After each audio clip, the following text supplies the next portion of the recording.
అందరికీ నమస్కారం. మీరందరూ ఆనందంగా, ఆరోగ్యంగా, ఐశ్వర్యంతో ఉండాలని మనస్ఫూర్తిగా కోరుకుంటున్నాను. నేను ఇప్పుడు భగవద్గీత 2వ అధ్యాయము సాంఖ్యయోగంలోని 25వ శ్లోకాన్ని మీకు పాడి వినిపించబోతున్నాను. అవ్యక్తోయమచింత్యో యమవికార్యోయముచ్యతే తస్మాదేవం విదిత్వైనం నానుశోచితుమర్హసి. ఆత్మ అవ్యక్తము, అచింత్యము, మార్పురహితమని చెప్పబడినది.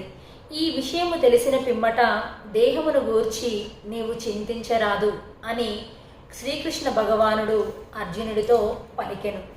ఇదివరకు వివరింపబడిన రీతి ఆత్మ యొక్క పరిమాణము అత్యంత సూక్ష్మమైనట్టిది. శక్తివంతమైన సూక్ష్మదర్శిని చేతను అది దర్శించబడదు, కనుకనే అది అవ్యక్తమని తెలుపబడింది.